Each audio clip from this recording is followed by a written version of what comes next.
Mark 8. Jesus feeds the 4,000. During those days, another large crowd gathered. Since they had nothing to eat, Jesus called his disciples to him and said, "I have compassion for these people. They have already been with me 3 days and have nothing to eat. If I send them home hungry, they will collapse on the way, because some of them have come a long distance." His disciples answered, "But where in this remote place can anyone get enough bread to feed them?" "How many loaves do you have?" Jesus asked.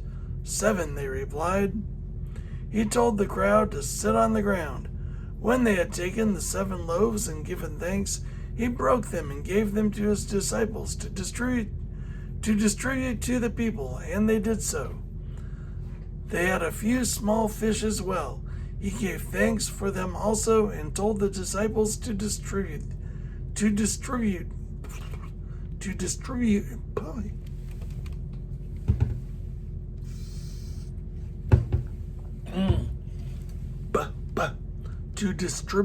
them. They had a few small fish as well. He gave thanks for them, and he gave thanks for them also, and told the disciples to distribute them. The people ate and were satisfied. Afterward, the disciples picked up 7 basketfuls of broken pieces that were left over. About 4,000 were present. After he had sent them away, he got into the boat with his disciples and went to the region of Dalmanutha. The Pharisees came and began to question Jesus. To test him, they asked him for a sign from heaven. He sighed deeply and said, "Why does this generation ask for a sign? Truly, I tell you, no sign will be given to it." Then he left them, got back into the boat, and crossed to the other side. The yeast of the Pharisees and Herod. The disciples had forgotten to bring bread, except for 1 loaf they had with them in the boat. "Be careful," Jesus warned them. "Watch out for the yeast of the Pharisees and that of Herod."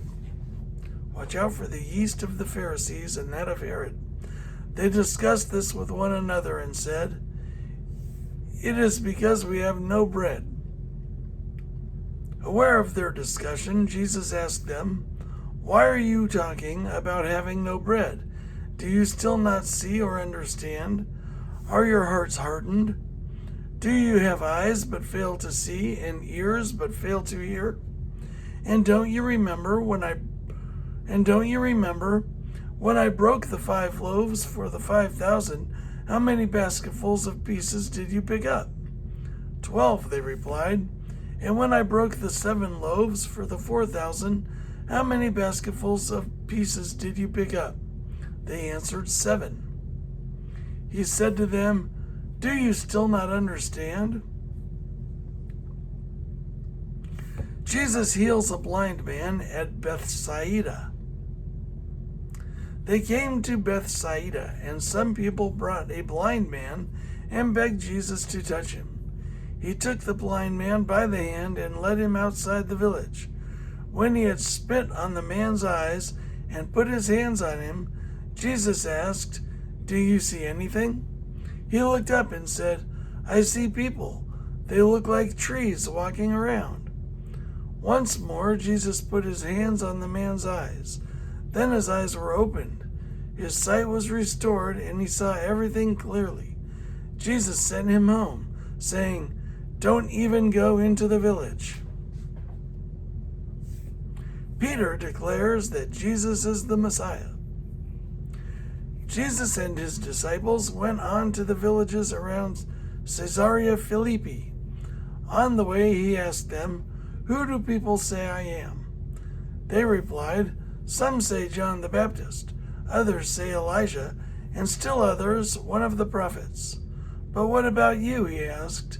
"Who do you say I am?" Peter answered, "You are the Messiah." Jesus warned them not to tell anyone about him.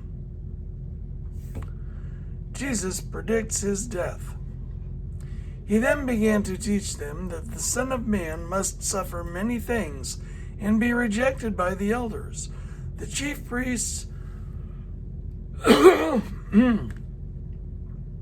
be rejected by the elders, the chief priests, and the teachers of the law, and that he must be killed, and after 3 days rise again. He spoke plainly about this, and Peter took him aside and began to rebuke him. But when Jesus turned and looked at his disciples, he rebuked Peter. "Get behind me, Satan," he said. "You do not have in mind the concerns of God, but merely human concerns." The way of the cross.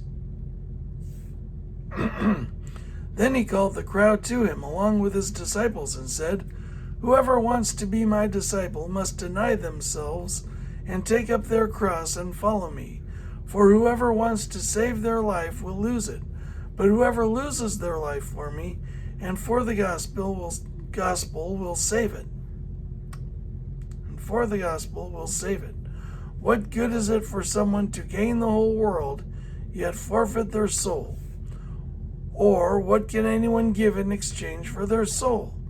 If anyone is ashamed of me and my words in this adulterous and sinful generation, the Son of Man will be ashamed of them when he comes in his Father's glory with the holy angels."